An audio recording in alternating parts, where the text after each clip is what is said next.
মুসলিম মিল্লাতের মাঝে একটা এমন একটা কাজ এটা নবী প্রেমের সাথে জড়িত, আল্লাহর হাবিবের মহব্বতের সাথে জড়িত এমন একটা কাজ নিয়ে আপনি বাড়াবাড়ি করে উম্মতের মাঝে একটা ডিস্টার্ব তৈরি করেছেন, উম্মতের মাঝে ভাতৃঘাতী সংঘাত তৈরি করেছেন। আল্লাহর দোহাই লাগে রে ভাই, তুমি একজন মুস্তাহিদের নাম বলো। এই গোটা পৃথিবীর ইতিহাসে ইসলাম ধর্মের অন্তর্ভুক্ত নির্ভরযোগ্য সুন্নি আকীদায় বিশ্বাসী একজন মুস্তাহিদের নাম বলো যিনি মিলাদুন নবীকে নাজায়েজ বলেছে। একজনের নাম বলো, পাবে না, একজনও পাবে না। মাওলানা তাজউদ্দিন ফাকিহানি মালিকি একজন আলেম ছিল, উনি মিলাদুন নবীর বিরুদ্ধে ফতোয়া দিয়েছিল। দেওয়ার পরে ওই জামানায় এবং ওনার পরবর্তী জামানায় যত মুস্তাহিদ ছিল সমস্ত মুস্তাহিদরা ওনাকে রদ করেছে, ওনার ফতোয়াকে বাতিল ঘোষণা করে দিয়েছে। কতটা কঠিন ভাবে নিয়েছে। যারা তাজউদ্দিন ফাকিহানি মালিকি ওনার রদ করেছে তারা কারা জানেন? ওনারা প্রত্যেকে হাফিজুল হাদিস এবং মুস্তাহিদ ছিলেন। জানেন না, অযথাই একটা জিনিস নিয়ে বাড়াবাড়ি করছেন। আপনি মিলাদুন নবী পালন করেন না, আপনি ঘরে থাকেন, এটা তো ফরজ না।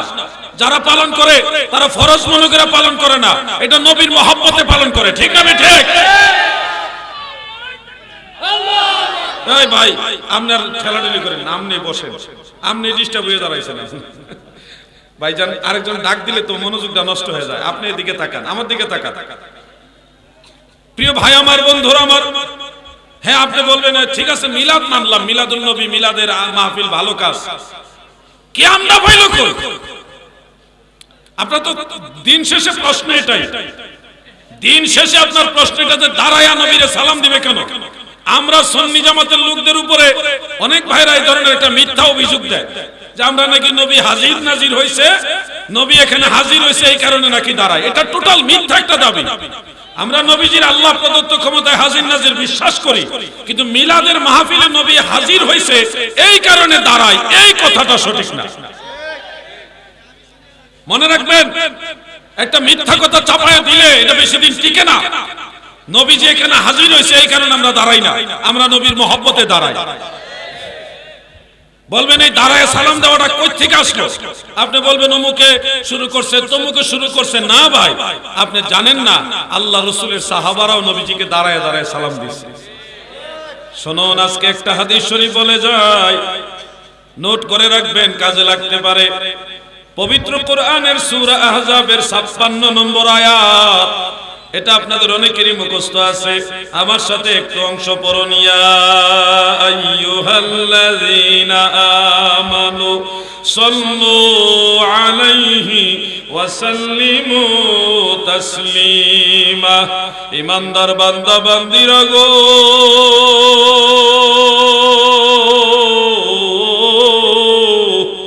তোমরা আমার নবীর উপরে দরুদ পড়ো এবং সালাম দাও, দরুদ পড়ো এবং সালাম দাও। তবে এখানে একটু বেশ কম খেয়াল করে দেখবেন, আল্লাহ তাআলা দরুদের আদেশ দিয়েছেন সল্লু, তোমরা দরুদ পড়ো, কিন্তু সালামের নির্দেশটা দিয়েছে একটু ব্যতিক্রম ভাবে, সাল্লিমু তাসলিমা, দারাবতু দারবান, দারাবতু দারবান। কওমির আলেমরা বলবেন জরাবতু জারবান, জরাবতু জারবান। মাফউলে মুতলাক সহকারে যদি বলা হয়, আমি তাকে মারছি মারার মতো। জরাবতু জারবান, মারছি মারার মতো। আল্লাহ তাআলা বলেন ওয়াসাল্লিমু তাসলিমা, সালাম দাও সালাম দেওয়ার মতো। এই যে নির্দেশটা আপনি নোট করেন, তাফসীরে তাবারি শরীফ, এটা বেশি দিন আগের কিতাব না, আজ থেকে 1100 বছরের আগের কিতাব। কয়শো বছর আগে? যিনি এই কিতাবটা লিখেছেন ওনার নাম হলো হাফিজুল হাদিস ইমাম ইবনু জারির আত-তাবারি রাহমাতুল্লাহ, আবু জাফর ইবনু জারির আত-তাবারি রাহমাতুল্লাহ আলাইহি। উনি 310 হিজরিতে ইন্তেকাল করেছেন। কত হিজরি? আর এখন চলে 1445 নি না 46? 45। তাহলে 310 হিজরিতে উনি ইন্তেকাল হয়ে গেছে ইমাম ইবনু জারির আত-তাবারি। সেই কিতাবে সূরা আহজাবের 56 নম্বর আয়াতের তাফসীরের মধ্যে সহিহ সনদে একটা হাদিস উল্লেখ করেন। আল্লাহর হাবিবের উপরে যখন এই আয়াত নাযিল হইল, সাল্লু আলাইহি ওয়া সাল্লিমু তাসলিমা। তোমরা আমার নবীর উপরে দরুদ পড়ো এবং তাজিমের সাথে সালাম দাও। এই আয়াত নাজিল হওয়ার পরে আল্লাহর হাবিবের আদরের সাহাবী হযরতে কাব ইবনে উজরা রাদিয়াল্লাহু আনহু, নামটা মনে রাখবেন, হযরতে কাব ইবনে উজরা রাদিয়াল্লাহু তাআলা আনহু, তিনি বলেন ফাকুমতু ইলাইহি আই ইলান নবী সাল্লাল্লাহু আলাইহি ওয়াসাল্লাম ওয়া কুলতু আসসালামু আলাইকা আইয়ুহান নবী ওয়া রাহমাতুল্লাহি ওয়া বারাকাতুহু। আমি কাব ইবনে উজরা এই আয়াত নাজিল হওয়ার পরে আল্লাহ রাসূলের প্রতি তাজিমে দাঁড়ায়া গেলাম গো। আমি কাব ইবনে উজরা দাঁড়ায়া আমার দয়াল নবীকে সালাম জানাইলাম। আল্লাহর হাবিবের মজলিসে উনি দাঁড়ায় সালাম দিলেন। আল্লাহ কিন্তু বলে নাই যে দাঁড়াও, আল্লাহ রাসূল বলে নাই দাঁড়াও, কিন্তু আল্লাহ তাআলা তাকিদ দিয়েছেন যেভাবে সালাম দেওয়া দরকার ওইভাবে সালাম দাও। নবী করিম সাল্লাল্লাহু আলাইহি সাল্লাম সাহাবীদেরকে আয়াতে কারিমা জানালেন, জানার পরে সাহাবীরাই বুঝে নিল নবীজিকে কিভাবে সম্মান করে সালাম দিতে হবে, এই সম্মানের পদ্ধতি কিভাবে হওয়া উচিত, এটা সাহাবীরাই বুঝলেন এবং তিনি সাথে সাথে ওইখানে দাঁড়ায়া আল্লাহ রাসূলকে সালাম দিলেন। সুবহানাল্লাহ বলেন। আরেকটা কিতাবে পেয়েছি ফাকুমনা ইলাইহি, মানে সব সাহাবারাই দাঁড়ায় গেছে, দাঁড়ায় নবীজিকে সালাম দিয়েছে। তো এখানে আপনারা একটা জিনিস খেয়াল করেন, ভাই দাদা এদিকে তাকান সবাই। সাহাবাই কারাম জানেন নবীজিকে কিভাবে সালাম দেওয়া লাগবে। কি বলেন আপনারা, বলেন যে সাহাবারা জানেন কিনা? তো বসেও সালাম নামাজে দিয়েছেন, বিশেষ কন্ডিশন এখানে আল্লাহর আদেশ ওয়াসাল্লিমু তাসলিমা। ওয়াসাল্লিমু তাসলিমা কিভাবে বাস্তবায়ন করতে হবে এই পদ্ধতি সাহাবাই کرام দেখাইছে। আমার নবীর প্রতি মহব্বতে তিনারা দাঁড়ায়া তারপরে সালাম দিয়েছে। আমরা সাহাবীদের অনুসরণে কিছু মুহূর্ত নবীজির প্রতি সম্মান প্রদর্শন করে দাঁড়ায়া সালাম দিয়ে অতঃপর বসে যায়। এই পুরো বিষয়টা হলো আল্লাহ রাসূলের প্রতি মহব্বত, ঠিক না বেটে? আপনি বলবেন সাহাবারা দেয় নাই, এতদিন বলছেন সাহাবারা দাঁড়ায় সালাম দেয় নাই, এখন কি বলবেন বলেন? আমি হাদিস বলছি মাত্র একটা, আমার জানা মতে 53টার উপরে হাদিস আছে, একটা শুধু বললাম, এখন কি কইবেন বলেন? আমার কথা হইল ভাই আপনি দলিল দিবেন, আমিও দলিল দেব, এই ঝগড়া চাই না। আপনারা রাসূল পাককে নিশ্চয়ই ভালোবাসেন। নবীজির উপরে কেউ যদি গালি দেয় তখন কিন্তু আপনারও রাস্তায় নামেন, আমরাও নামি। নবীজিকে গালি দিলে আপনারও কষ্ট লাগে, আমাদেরও কষ্ট লাগে। আমরা সেই নবীকে ভালোবেসে নবীজিকে সালাম দেই। আপনারা আক্রমণাত্মক না হয়ে ভালোবাসার সুলভ আচরণ দিয়ে আসেন, আমরা একসাথে মদিনাওয়ালাকে সালাম দেই, একসাথে নবীর দুশমনদের বিরুদ্ধে রুখে দাঁড়াই, ঠিক না বেটে? বিয়ার সুন্নাহ, সুন্নিয়তের সত্যবাণী মেহেদী। আউযু বিল্লাহি মিনাশ শাইতানির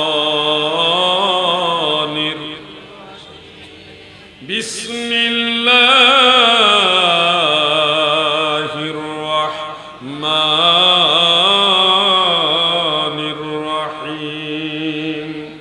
কুল বিফাদলিল্লাহি ওয়া বিরহমাতিহি ফাবিযালিকা ফালইফরাহু ইলা আখির।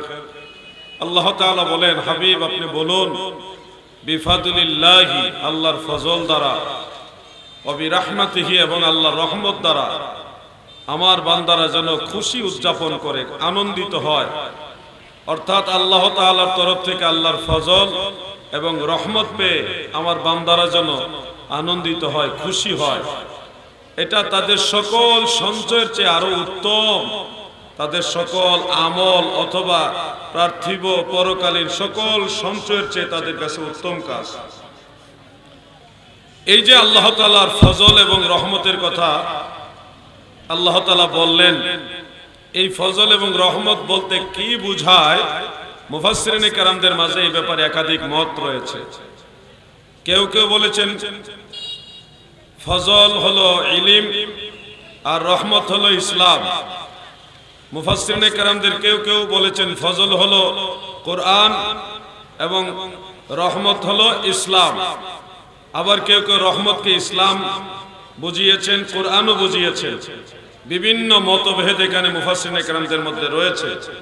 তবে জমহুর মুফাসসিরিনে কেরাম, বেশিরভাগ মুফাসসিরিনে কেরাম তিনারা বলেছেন তাফসীরে রুহুল মাআনি এবং তাফসীরে দুররে মানসুরের মধ্যে স্পষ্ট উল্লেখ রয়েছে হযরতে আব্দুল্লাহ ইবনে আব্বাস রাদিয়াল্লাহু আনহুমা, যিনি রাইসুল মুফাসসিরিন, তিনি বলেছেন, ইমাম আবু শাইখ ইসফাহানি রাহমাতুল্লাহ আলাইহি তিনার নিজের সনদে বর্ণনা করেছেন, তাফসীরে দুররে মানসুরের মধ্যে এটা কোট করা হয়েছে।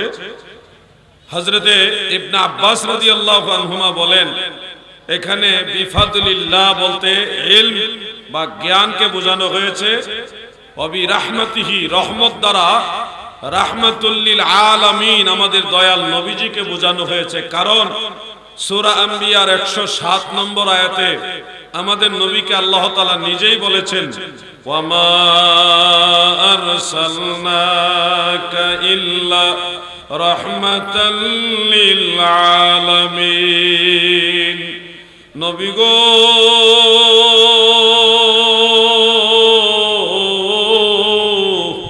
আমি আল্লাহ আপনাকে সমগ্র সৃষ্টি জগতে রহমত হিসেবে প্রেরণ করেছি। যেহেতু কোরআনুল কারীমের অপর আয়াতে নবীজিকে আল্লাহ তাআলা নিজেই কোরআনে রহমত বলেছেন, সেহেতু তাফসীর কোরআনি বিল কোরআন দ্বারা সাবিত প্রমাণিত হয় এই রহমত হলো রাহমাতুল লিল আলামিন। উসুলে তাফসীর সম্পর্কে যাদের জ্ঞান আছে, যারা মোটামুটি তাফসীরের যে উসুল সম্পর্কে জানেন, তারা নিশ্চয়ই অবগত আছেন তাফসীরের মধ্যে সর্বশ্রেষ্ঠ তাফসীর হলো তাফসীর কোরআনি বিল কোরআন, অর্থাৎ কোরআনের এক আয়াতকে আরেক আয়াত দ্বারা তাফসীর করা হলো সর্বশ্রেষ্ঠ তাফসীর। এরপরে তাফসীর কোরআনি বিল হাদিস, এই ক্লাসটা এসে যায়। যেহেতু সূরা ইউনূসের 58 নম্বর আয়াতকে হযরত আব্দুল্লাহ ইবনে আব্বাস রাদিয়াল্লাহু আনহুমা সূরা আম্বিয়ার 107 নম্বর আয়াত দ্বারা তাফসীর করেছেন, অতএব উসুলে তাফসীর মোতাবেক এই আয়াত রহমত দ্বারা আমাদের দয়াল নবীজিকে বোঝানো হয়েছে, এটাই সর্বাধিক গ্রহণযোগ্য তাফসীর হিসেবে বিবেচ্য হবে। এটার বিরুদ্ধে যদি কেউ কথা বলে, তার কিল্লতে ইলম, কিল্লতে ফাহাম বোঝাবে, জ্ঞানের স্বল্পতা বোঝাবে। আশিক তার গজলের ভাষায়, কবিতার ভাষায় বলেন, রহমতের ভান্ডার নবী, তুমি নূরের খনি, প্রেম কইরাছেন তোমার সঙ্গে ও নবী, স্বয়ং আল্লাহ কাদের গনি গো নবী, দয়াল নবী তুমি গুণমনি, দয়াল নবী তুমি গুণমনি। অতএব নবীজি রহমতের নবী বা রাহমাতুল লিল আলামিন নবী বা অবি রাহমাতিহি দ্বারা যে আমাদের নবীকে বোঝানো হয়েছে, এটা আর সন্দেহ করার কোনো অবকাশ রইল না।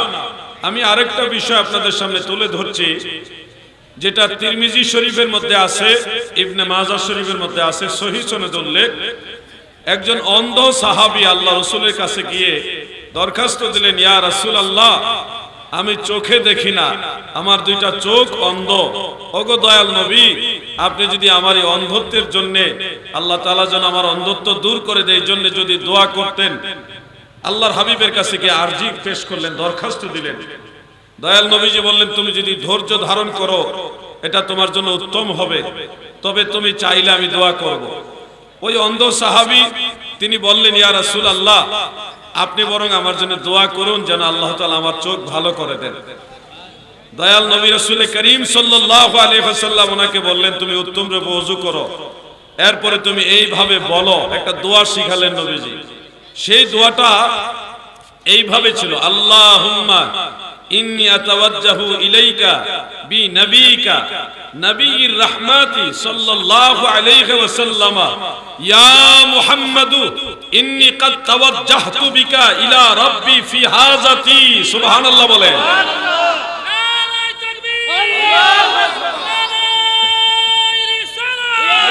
প্রিয় ভাইরা, এখানে স্বয়ং আল্লাহ রাসূল সাল্লাল্লাহু আলাইহি সাল্লাম শিখায় দিলেন এবং সহিহ হাদিস দ্বারা প্রমাণিত।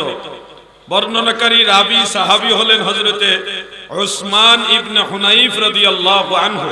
দয়াল নবীজি নিজে বলেছেন তুমি দোয়া করো এইভাবে। সেই দোয়ার মধ্যে, যেহেতু দোয়ার বিষয়বস্তুটা নিয়ে আমার আলোচনার বিষয়বস্তু না, সেহেতু ওখানে যে উদ্দেশ্যে আমি হাদিসটা বললাম, যে দোয়ার ভিতরেই আল্লাহ রাসূল সাল্লাল্লাহু আলাইহি সাল্লাম সাহাবীকে শিখাইলেন যে আমার নবীজির কথা, যে বি নবিকা, নবীর রহমত, রহমতের নবী।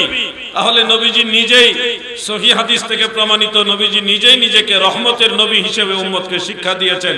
অতএব কুল বিফাদলিল্লাহি ওয়া বিরহমাতিহি, এই রাহমাতিহি দ্বারা যে আল্লাহ রাসূলকেই বোঝানো হয়েছে, এটা তাফসীর কুরআনি বিল কুরআন এবং তাফসীর কুরআনি বিল হাদিস, দুই ধরনের উসুল দ্বারা প্রমাণ হলো। সূরা ইউনূসের 58 নম্বর আয়াত থেকে যে রহমত বলা হয়েছে, এই রহমত হলো রাহমাতুল লিল আলামিন। ফজল এবং রহমত পেয়ে যেন আমরা খুশি হই, আনন্দিত হই। মনে রাখবেন ইমাম ইবনু হাজার মক্কি রহমাতুল্লাহ আলাইহি তিনি ফতোয়া হাদিসিয়ার মধ্যে লিখেছেন, ফতোয়া হাদিসিয়া একটা বিখ্যাত ফতোয়ার কিতাব, সেখানে লিখেছেন, এবং ইমাম মোল্লা আলী কারি রহমাতুল্লাহ আলাইহি আল মাওরিদুর রাবি সেই কিতাবের মধ্যেও তিনি এই কথাটা কোট করেছেন। হাফেজ জালালউদ্দিন সুয়ুতি রাহমাতুল্লাহ আলাইহি তিনি আল হাবিলিল ফাতাওয়া বা হুসনুল মাকসাদ এই কিতাবের মধ্যে তিনি উল্লেখ করেছেন। আরো অনেক কিতাবে আছে যে আল্লাহ তাআলার দরবারে খুশি উদযাপন করার, শুকরিয়া আদায় করার অনেকগুলো পদ্ধতি রয়েছে। এর মধ্যে রাসূল সাল্লাল্লাহু আলাইহি ওয়াসাল্লামকে আল্লাহর রহমত হিসেবে পেয়ে শুকরিয়া আদায়ার্থে খুশি উদযাপনের অন্যতম পদ্ধতি হলো সালাতু সালাম। সুবহানাল্লাহ বলেন। সালাত এবং সালাম, নবীজির প্রতি সালাত এবং সালাম। এছাড়া আরো অনেকগুলি পদ্ধতির কথা সেখানে উল্লেখ রয়েছে। তো সালফে সালেহিন আইম্মায়ে কেরামের পদ্ধতি মোতাবেক আমরা নবীজিকে পেয়ে খুশি হয়েছি বিধায় সেই খুশির শুকরিয়া আদায়ের উদাহরণ বা ধরন স্বরূপ আমরা নবীজির সালাত ও সালাম বেশি বেশি পাঠ করি। জশ্নে জুলুসে ঈদ মিলাদুন নবী সাল্লাল্লাহু আলাইহি ওয়াসাল্লাম উদযাপন করে থাকি। প্রিয় ভাইয়েরা, মুসলিম মিল্লাতের বর্তমান বিশ্বের অবস্থা ভালো না। আমি জানি আপনারা আমার কথাগুলি শুনছেন, যারা অন্য ঘরনা, আমরা আলিয়াপন্থী হইলেও, আপনারা কওমি পন্থ হইলেও আপনারাও তো মুসলমান দাবি করেন। আপনারা তো দেখছেন সারা বিশ্বের মধ্যে মুসলমানদের কি করুণ অবস্থা চলতেছে। মুসলমানদের কোনো অভিভাবক আল্লাহ ছাড়ার কেউ নাই। মুসলমান হাজার হাজার লাশ ফেলে দিচ্ছে। 20,000-এর উপরে মুসলমান মেরে ফেলেছে শুধুমাত্র ফিলিস্তিনের ভিতরে। কিন্তু সারা বিশ্বের কোন রাষ্ট্রপ্রধান কেউ কিন্তু মুসলমানদের পক্ষে দুইটা কথা বলার মতো, দুইটা অস্ত্র দিয়ে সাহায্য করার মতো পাওয়া যাচ্ছে না। অতএব আমি বলবো, মিলাদুন নবী আর ইয়া নবী সালামু আলাইকা, সালাতু সালামের এই পদ্ধতি আপনার যদি পছন্দ না হয়, আপনি আমল না করেন, কিন্তু মুসলমানদের মাঝে এই সমস্ত বিষয় নিয়ে আর ফিতনা করবেন না। যারা এটা আমল করে, যারা মিলাদুন নবী পালন করে, তারা কিন্তু এটাকে ফরজ বলে না, ওয়াজিবও বলে না, সুন্নতে মুআক্কাদা বলে না, এটা মুস্তাহাব হিসেবে আমল করে। আপনি যদি মনে করেন আমি এটা আমল করব না, ইখতিলাফ থাকতেই পারে, কিন্তু এটা নিয়ে যেন মুসলমানদের মধ্যে ইফতিরাক না হয়, একজন মুসলমান হয়ে আরেকজন মুসলমানের উপর আঘাত করে কথা বলবেন না। তখন দেখা যাবে নাস্তিকরা সুযোগ নেবে। ইসলামের এই মুসলমানদের মাঝে অনেক দল আছে, মানে লেবাসদারি মুসলমান। যেমন একদল লোক বের হয়েছে যারা আমাদের নবীকে শেষ নবী মানে না, তাদেরকে কাদিয়ানি বলা হয়। গোটা দুনিয়ার সব মুসলমান একমত কাদিয়ানিরা কাফের। আপনি দেখেন, আমরা যদি হানাফি মাযহাবের অনুসারী, ফিকহে হানাফিকে মানি, আহলে সুন্নাত ওয়াল জামাতের আকীদাকে স্বীকৃতি দেই, মানি, আমরা যদি নিজেরা কামড়াকামড়ি করি, তাহলে এই কাদিয়ানিরা সুযোগ নেবে। দ্বিতীয়ত আরেকটা দল বের হয়েছে যারা হাদিসই মানে না, কোন হাদিসই মানে না, তারা বলে শুধু কোরআন মানি। এই আহলে কোরআন, এই দলটার নাম হলো আহলে কোরআন, তারাও সুযোগ নেবে, কারণ তারা তো হাদিস শরীফ, হাদিসের কোনো কিতাবই মানে না, তারা সুযোগ নেবে। এরপরে আহলে হাদিস আরেকটা ভেজাল বের হয়েছে, এরা তাদের সুবিধা মতো অনেক হাদিস সহিহ বানাই দিতেছে, আবার সুবিধা না হইলে সহিহ হাদিসকে জয়ীফ বানাই দিতেছে। এরা আরেকটা ফিতনাবাজ। আমি এই কামরা কামরি পছন্দ করি না, অনুরোধ করে বলছি শুনুন। অনেক আমল আছে মুস্তাহাব মুস্তাহসান, অনেক আইম্মাই কারাম করেছেন, সলফে সালিহিন করেছেন, বিদায় শতাব্দীর পর শতাব্দী এটার উপরে মুসলমান আমল করে আসছে।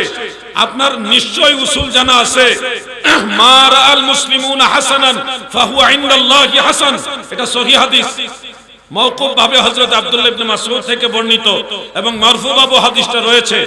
আমার দয়াল নবীজি বলেছেন, মুসলমানেরা যেটা ভালো মনে করবে, সমস্ত মুসলমানরা যেটা বলবে ভালো, সেটা আল্লাহর কাছেও ভালো। সুবহানাল্লাহ বলেন। এজন্য আপনি যদি মিলাদ এবং কিয়ামের উপরে অ্যাটাক করেন, আক্রমণ করেন, তখন একদিকে সামাজিক অবস্থানে মুসলমানে দ্বন্দ্ব বাড়বে, মুসলমানে ঝগড়া বাড়বে।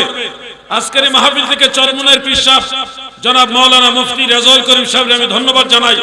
তিনি কিছুদিন আগে একটা বক্তব্য দিয়েছেন যে মিলাদ শরীফকে কেউ যদি মুস্তাহাব মনে করে এবং আল্লাহ রাসূল সাল্লাল্লাহু আলাইহি ওয়াসাল্লামের প্রতি মহব্বত রেখা দাঁড়ায় সালাম দেয়, তাহলে এই কারণে তাকে বিদআতি বা ভণ্ড এগুলি বলা ঠিক না।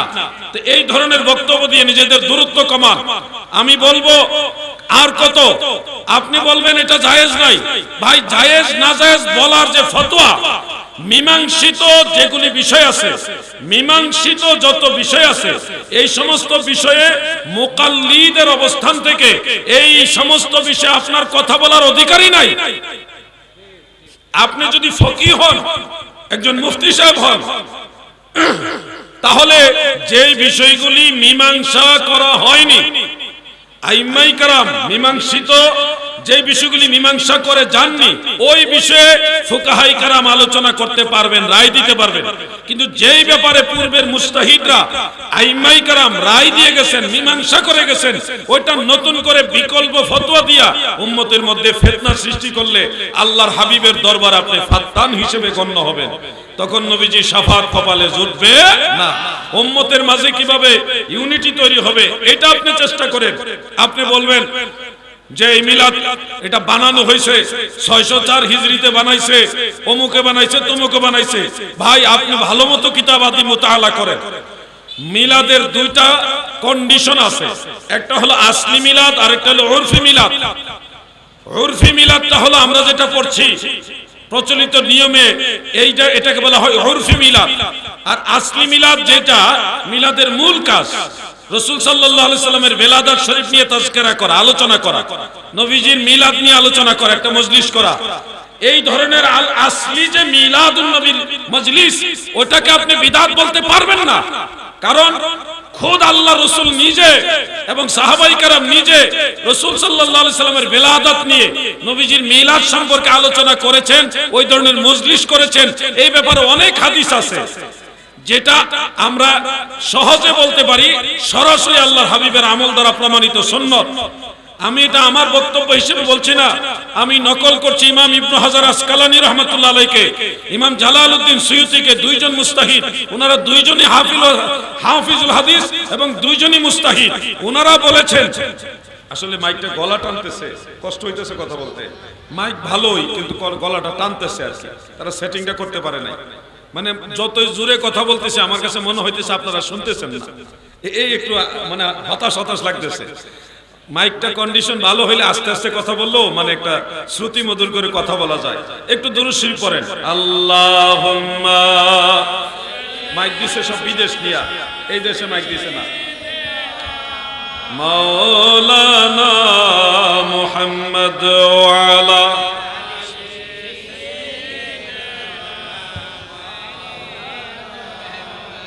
প্রিয় ভাইয়েরা আমার, দুইজন ইমাম যারা দুইজনই হাফিজুল হাদিস এবং দুইজনই মুস্তাহিদ, তিনারা ফতোয়া দিয়েছেন, যেটা তাফসীরে রুহুল বায়ানের 9ম খণ্ডের 64 নম্বর পৃষ্ঠা, দারুল ফিকর বৈরুত লেবাননের ছাপা। যেই আবারটা আল হাবিলিল ফাতাওয়ার মধ্যে ইমাম সুয়ুতি নিজেই কোট করেছেন, নিজে লিখেছেন। সেখানে এইভাবে উল্লেখ আছে, কাদ ইস্তিখরাজা লাহুল হাফিজ ইবনু হাজার আসলান মিনাস সুন্নাহ ওয়া কাযাল হাফিজুস সুয়ুতি কুদ্দিসা সিররুহু। অর্থাৎ রাসূল সাল্লাল্লাহু আলাইহি ওয়াসাল্লামের সুন্নাহ থেকেই মিলাদের আসল বা ভিত্তি বের করা হয়েছে। রাসূলের সুন্নাহ থেকে মিলাদের আসল বা ভিত্তি বের করা হয়েছে। কে বের করেছেন? ইবনে হাজার আসকালানী বের করেছেন, অনুরূপ ইমাম জালালউদ্দিন সুয়ুতী বের করেছেন। অতএব আসলি দৃষ্টিতে, মূল দৃষ্টিতে মিলাদুন নবী বিদআত বা মিলাদের মজলিস মাহফিল বিদআত, এটা বলার কোনো সুযোগ আপনার হাতে নাই। 604 হিজরির ইতিহাস নিয়ে যারা পড়ে আছেন, আল্লাহর দোহাই লাগে ভাই, ইরবিল শহরের বাদশা মুজাফফরউদ্দিন কাউকাবারী রহমাতুল্লাহ আলাইহি, তিনি 604 হিজরিতে ব্যাপক পর্যায়ে মিলাদুন নবীর আয়োজন করছেন রাষ্ট্রীয় ব্যবস্থাপনায়। সেখানে হাফিজুল হাদিস ইমাম আবুল খাত্তাব ইবনে দাহিয়া রহমাতুল্লাহ আলাইহি তিনি অংশগ্রহণ করেছিলেন। ওই জামানার বড় বড় আলেমরা সেখানে অংশগ্রহণ করেছেন। সেখানে তানভীর নামক একটা কিতাব মিলাদের উপরে লিখে পেশ করা হয়, এটা পড়া হয়। এই আনুষ্ঠানিকতাটা হয়েছে হলো 604 হিজরিতে ইরবিল শহরে, এটা বর্তমানে ইরাকে পড়েছে। এই ঘটনাটা হলো মূলত রাষ্ট্রীয় একটা আয়োজনকে মিন করেছে। এটার অর্থ এই নয় যে মিলাদুন নবীর মূল কাজটা 604 হিজরিতে শুরু হয়েছে, এটা না। এটার মূল অর্থ হলো যে রাষ্ট্রীয় আয়োজনে হাফিজুল হাদিস ইমাম আবুল খাত্তাব ইবনে দাহিয়া রাহমাতুল্লাহ আলাইহির অংশগ্রহণের মাধ্যমে, পৃথিবীর ওই সময়ের সব বড় বড় আলেমদের অংশগ্রহণের মাধ্যমে তৎকালীন ইরবিল শহরে মিলাদুন নবীর মাহফিল হয়েছে। এটার মূল বিষয়টা ছিল এরকম। কিন্তু আপনি যদি জানতে চান তাহলে আমি সহজ করে বলি, হাফিজুল হাদিস ইমাম ইবনু নাসিরউদ্দিন দিমাশকি রহমাতুল্লাহ আলাইহি, তিনার একটা বিশাল কিতাব আছে মিলাদুন নবীর উপরে। সেই কিতাবটা আমার কাছে আছে। সেই কিতাবে তিনি তালিকা সহ উল্লেখ করেছেন ইমাম বুখারী রাহমাতুল্লাহ আলাইহির সমসাময়িক ইমামরা মিলাদুন নবীর পক্ষে কিতাব লিখে গেছে। ইমাম মুসলিমের সমসাময়িক ইমাম, ইমাম আবু দাউদ, ইমাম তিরমিজি, ওনাদের সমসাময়িক যারা মুহাদ্দিস ছিলেন, ফকিহ ছিলেন, ওনারাও মিলাদুন নবীর উপরে কিতাব লিখে গেছেন। আমি ক্ষুদ্র মানুষ, বেশি একটা জানি না। আমার ক্ষুদ্র জ্ঞানে দেখেছি 140 জনের উপরে ইমাম। কতজন? 140 জনের উপর ইমাম। সেই 200 হিজরি থেকে 1200 হিজরি পর্যন্ত, 1300-1400 হিজরিটার আমি আনলাম না যেহেতু এটা একেবারে শেষ টাইমে পড়ছে। 200 হিজরি থেকে 1200 হিজরি পর্যন্ত 140 জন ইমাম, মুজাদ্দিদ, মুজতাহিদ, মুহাদ্দিস, বড় বড় যারা ইমাম, ওনারা মিলাদুন নবীর পক্ষে কিতাব লিখে গেছেন। আজকে আপনি 1400 বছর পরে এসে বলতেছেন মিলাদুন নবী কোরআন হাদিসে কোথাও নাই। আমি বলবো আপনার জানা নাই। আপনি আমাদের সাথে আসেন, বসেন, আমরা আলোচনা করি, ঝগড়া করতে চাই না। আমি আপনার সাথে ঝগড়া করে সময় নষ্ট করার সেই সময় আমাদের নাই।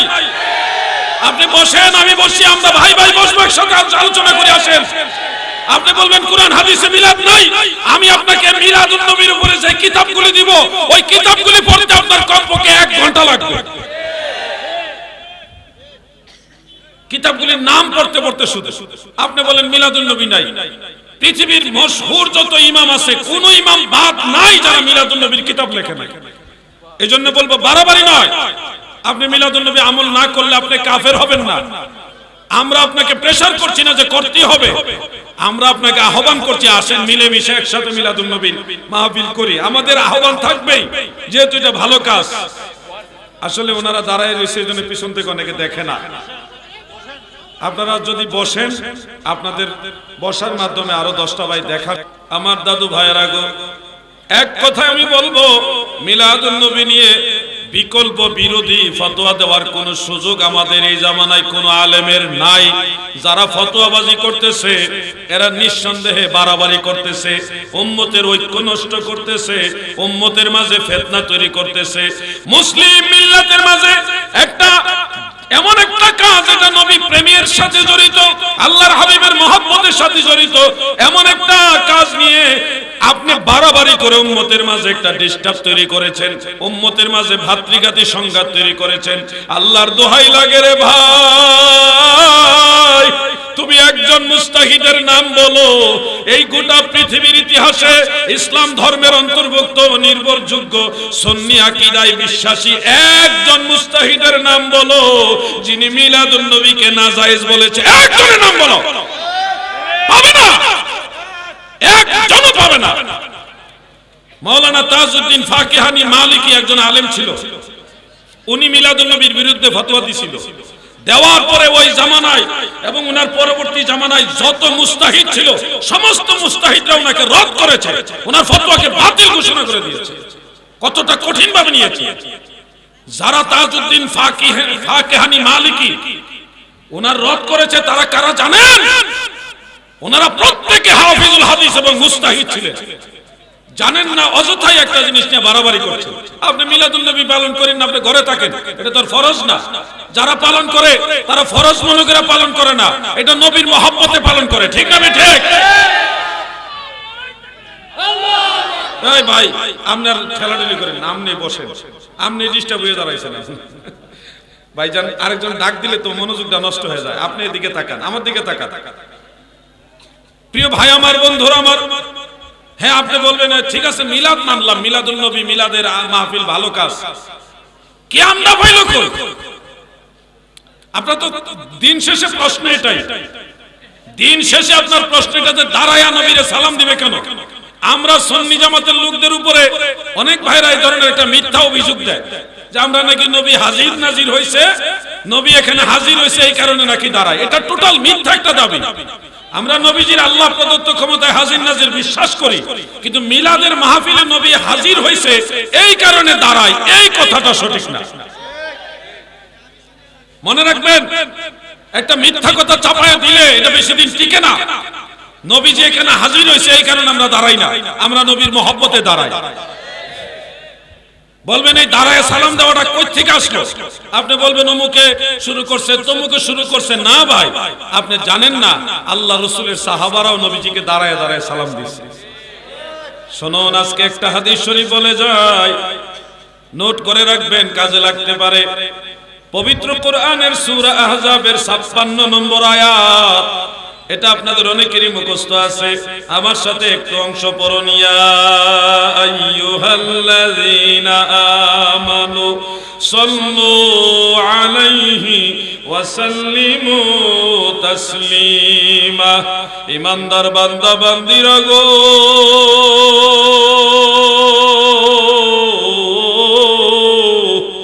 তোমরা আমার নবীর উপরে দরুদ পড়ো এবং সালাম দাও, দরুদ পড়ো এবং সালাম দাও।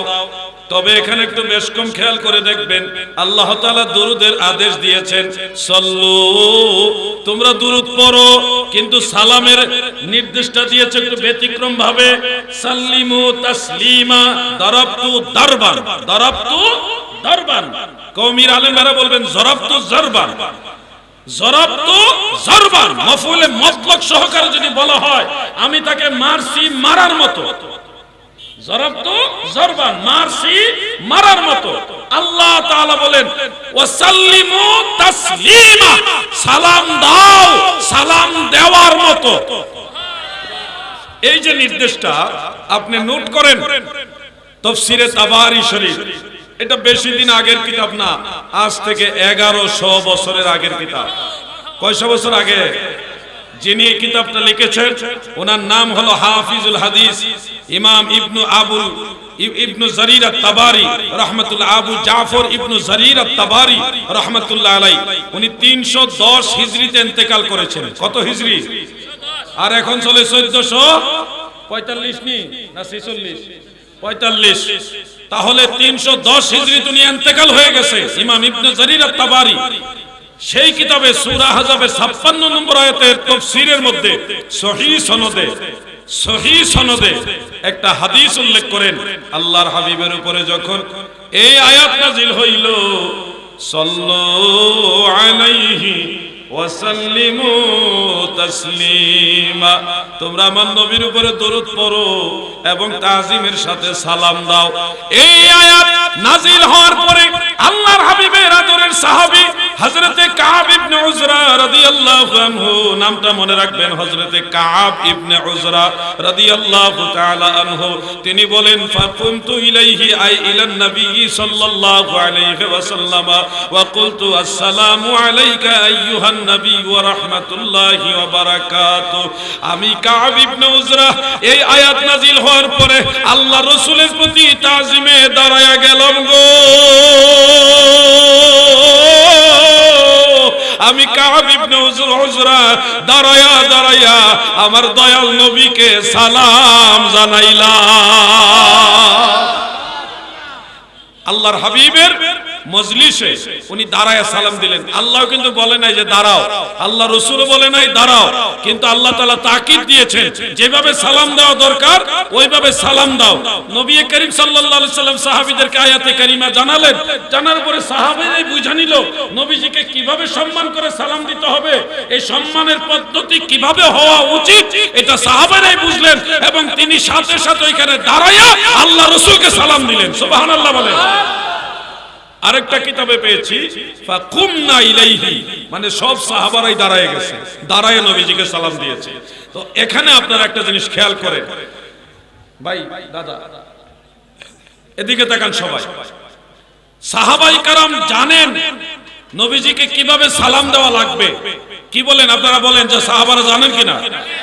তো বসেও সালাম নামাজে দিয়েছেন, বিশেষ কন্ডিশন এখানে আল্লাহর আদেশ ওয়াসাল্লিমু তাসলিমা, ওয়াসাল্লিমু তাসলিমা কিভাবে বাস্তবায়ন করতে হবে এই পদ্ধতি সাহাবাই کرام দেখাইছে। আমার নবীর প্রতি মহব্বতে তিনারা দাঁড়ায়া তারপরে সালাম দিয়েছে। আমরা সাহাবীদের অনুসরণে কিছু মুহূর্ত নবীজির প্রতি সম্মান প্রদর্শন করে দাঁড়ায়া সালাম দিয়ে অতঃপর বসে যায়। এই পুরো বিষয়টা হলো আল্লাহ রাসূলের প্রতি মহব্বত, ঠিক না বেটে? আপনি বলবেন সাহাবারা দেয় নাই, এতদিন বলছেন সাহাবারা দাঁড়ায় সালাম দেয় নাই, এখন কি বলবেন বলেন? আমি হাদিস বলছি মাত্র একটা, আমার জানা মতে 53টার উপরে হাদিস আছে, একটা শুধু বললাম। এখন কি কইবেন বলেন? আমার কথা হইল ভাই আপনি দলিল দিবেন, আমিও দলিল দেব, এই ঝগড়া চাই না। আপনারা রাসূল পাককে নিশ্চয়ই ভালোবাসেন। নবীজির উপরে কেউ যদি গালি দেয় তখন কিন্তু আপনারও রাস্তায় নামেন, আমরাও নামি। নবীজিকে গালি দিলে আপনারও কষ্ট লাগে, আমাদেরও কষ্ট লাগে। আমরা সেই নবীকে ভালোবেসে নবীজিকে সালাম দেই। আপনারা আক্রমণাত্মক না হয়ে ভালোবাসার সুলভ আচরণ দিয়ে আসেন, আমরা একসাথে মদিনাওয়ালাকে সালাম দেই, একসাথে নবীর দুশমনদের বিরুদ্ধে রুখে দাঁড়াই, ঠিক না বেটে?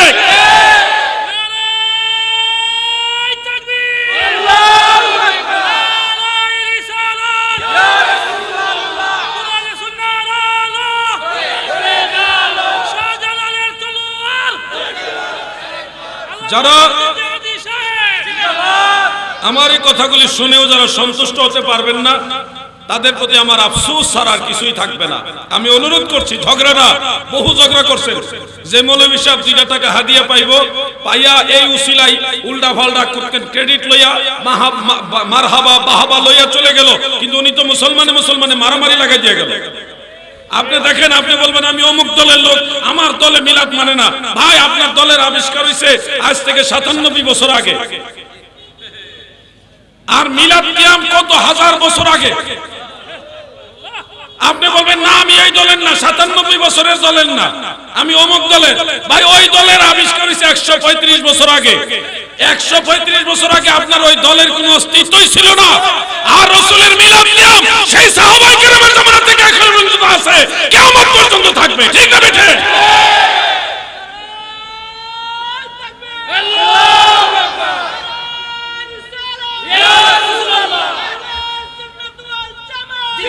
আমার কথা সহজভাবে বলছি, এগুলো নিয়ে ঝগড়া করবেন না।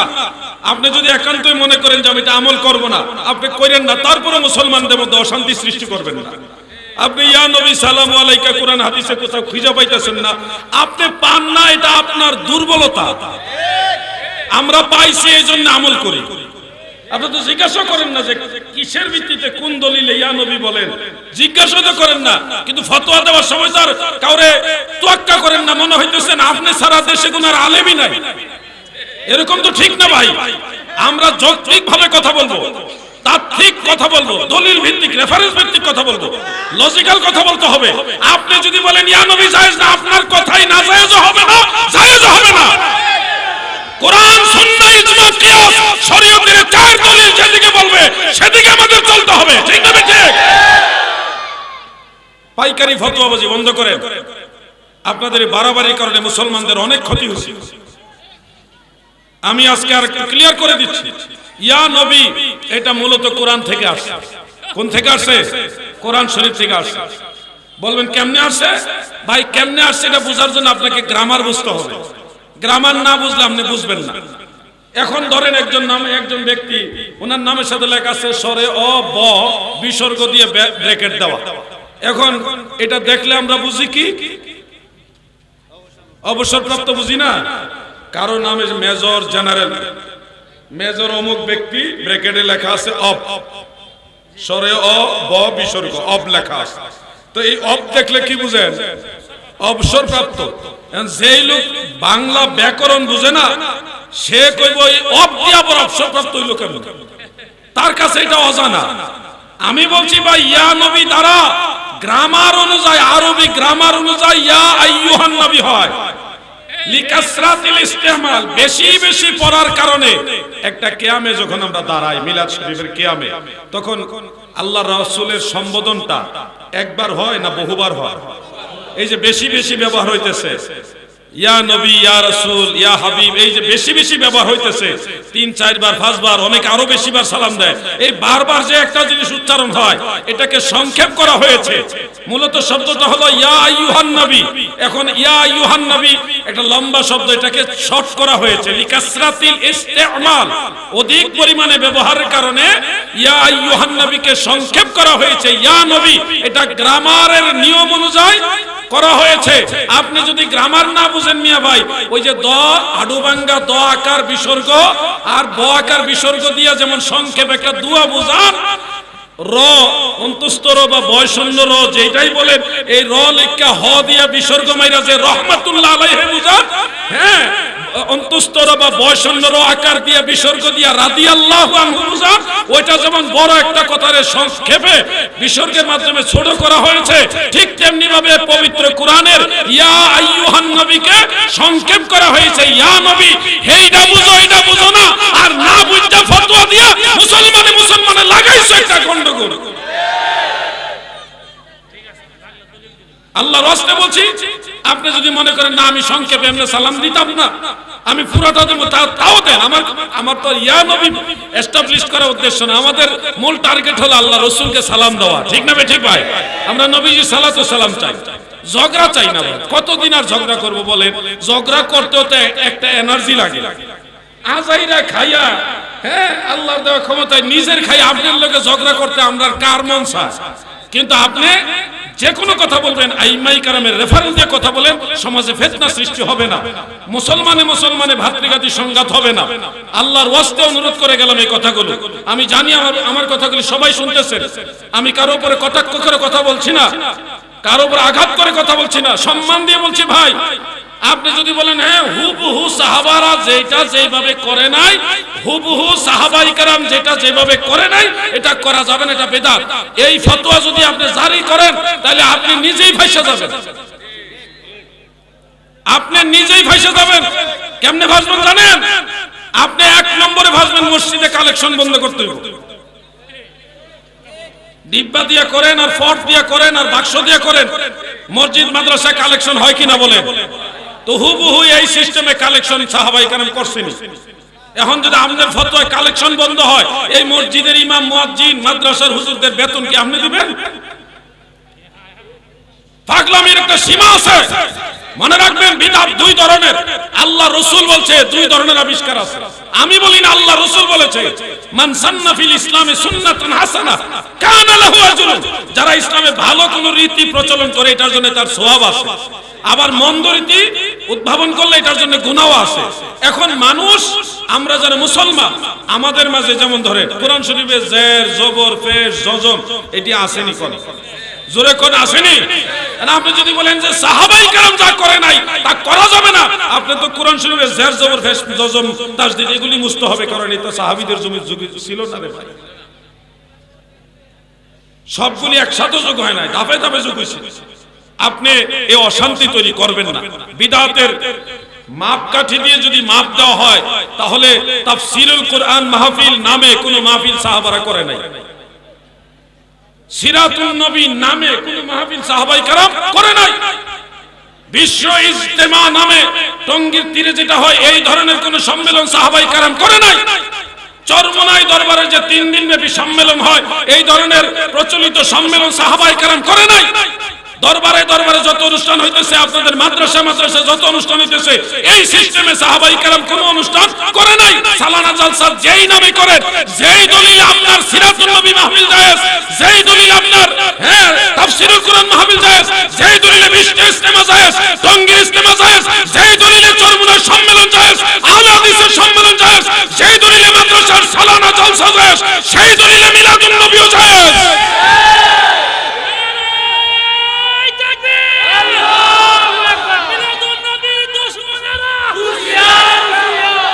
এরা দুশমন না ভাই, এরা দুশমন না, এরা বুঝে না। বুঝলে দেখবেন আপনার আগে যাইব, যদি বুঝে আপনার আগে যাইব। তারা একটু বুঝের বেশ কম দীক্ষায় দেখা গেছে নবীজির উপরে যখন একটা আঘাত করে কেউ কথা বলে নাস্তিকরা, তখন তারা কিন্তু রাস্তায় নামে। অতএব তারা যদি এই বিষয়টা বুঝে, তখন আমরা ফাত্তা পাইতাম না, হেরা সবার আগে থাকবো। ঠিক না বেঠে? আমরা মুসলমানে ঝগড়া চাই না ভাই। এক কথা, ঝগড়া না করে আসো সবাই মিলে মদিনাওয়ালাকে তাজিম করে সালাম দেই, নবীর দুশমনদের বিরুদ্ধে সিংহের গর্জন দিয়ে সব মুসলমান এক হয়ে দাঁড়ায়। ঠিক না বেঠে? এই আহ্বানটা আমি রাখলাম। মানা না মানা আপনাদের ব্যাপার।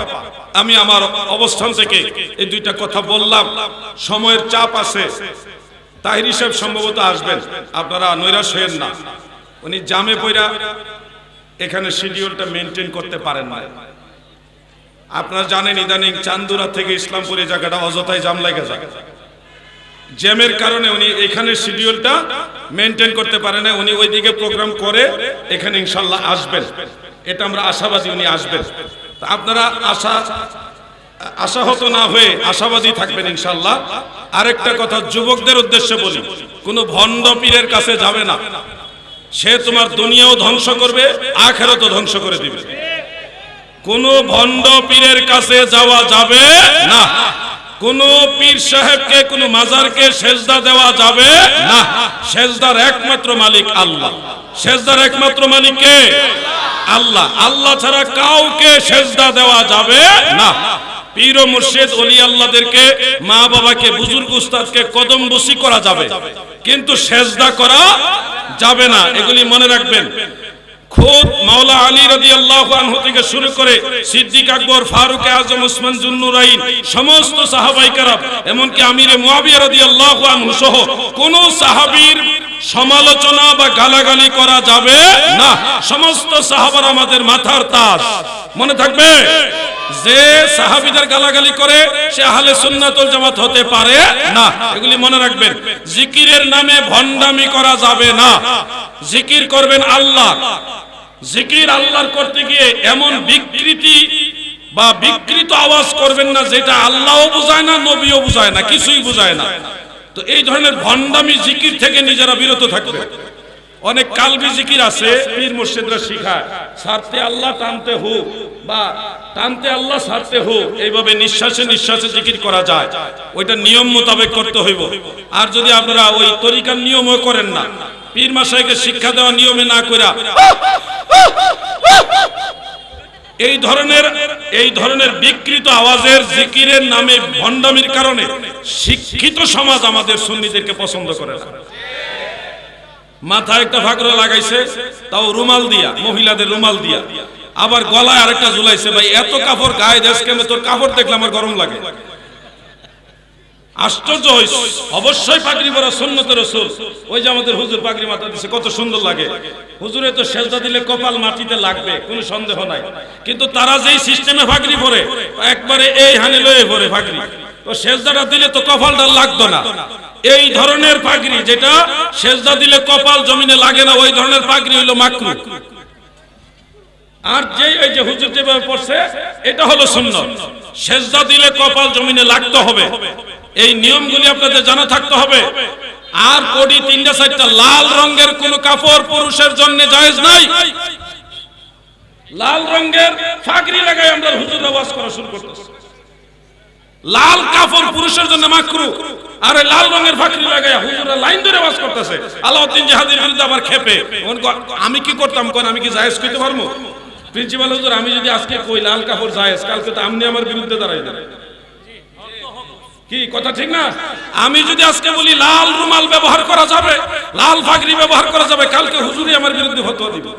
জিহাদি সাহেব এই মাসটা ভুল কইছে, এখন ভুলটাও কইলে বিপদ, সত্যটা কইলেও বিপদ। আমি বলছি মাঝখানে বড় ঝামেলা, আপনারা মিলেমিশে থাকেন, ঐক্যবদ্ধ থাকেন, ইসলাম এবং সুন্নিয়তের পথে থাকবেন, আহলে সুন্নাত ওয়াল জামাতের হক পথে থাকবেন, এই আহ্বান রেখে না না আমার লজ্জা দিয়েন না, আমি আপনাদের খেদমতে না না আনেন লোক নিয়ে আসেন, 2 মিনিট একটু দুরূদ শরীফ পড়ুন। আল্লাহুম্মা সাল্লি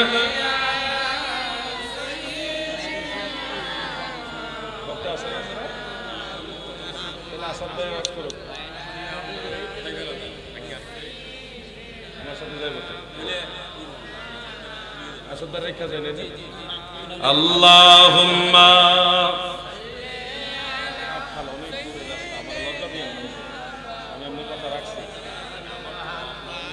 ওয়া আলা আলি সাইয়্যিদিনা। আমাদের মাওলানা মুফতি গিয়াসউদ্দিন আত-তাহিরি সাহেব আসতেছেন এবং মাওলানা হাসানুর রহমান হুসাইন নকশবন্দি, ওটা ভাড়া বাস, বাতিলদের দমন করার জন্য একটু গরম বাস আর কি, এটা ওনারা দুইজন একলগেই আইতাছে, হয়তো তাহিরি সাহেব আগে ধরবো, নকশবন্দি সাহেব পরে ধরবো, আর নয় নকশবন্দি সাহেব আগে ধরবো, তাহিরি সাহেব পরে ধরবো, দুইজন একলগে আইতাছে। আইতে গিয়ে দেখা গেছে এখন একটু সময়ের মধ্যে গ্যাপ। আমার সাথে খুলনা থেকে একজন মেহমান আসছে, আপনারা মনে করেন বোনাস হিসেবে পেয়ে গেছে, সেই খুলনা ঝিনাইদহ জেলার মুফতি মাওলানা আসাদুজ্জামান, অত্যন্ত সুকণ্ঠী এবং ভালো একজন বক্তা, ভালো একজন আলেম। তিনি কিছুক্ষণ আলোচনা করবে, এরপরে হয় তাহিরি ভাই আসবে, না হয় নকশবন্দি ভাই আসতেছে। এইটুকু আপনাদের কাছে দাবি রাখলাম। এটা একটা ঐতিহ্যবাহী মাহফিল, মাহফিল একটা ইবাদত মনে করবেন, এখানে মনোরঞ্জনের জন্য না, ইবাদত মনে করে আপনারা মাহফিলে থাকবেন এবং আনন্দের সাথে ওনার আলোচনা শুনবেন ইনশাআল্লাহ। আজকে ও লেখাত ভুল হয়েছে, মাহফিল কিন্তু 79 বছর ধরে চলতেছে। সবাই বলেন মারহাবা। হ্যাঁ 48 লেখছে, কোথায় 79 আর কোথায় 48? হায় হায় হায়, শেষ করে লেখছে। তো সবার কাছ থেকে আমি বিদায় নিলাম, আল্লাহর রাস্তায় উঠবেন না।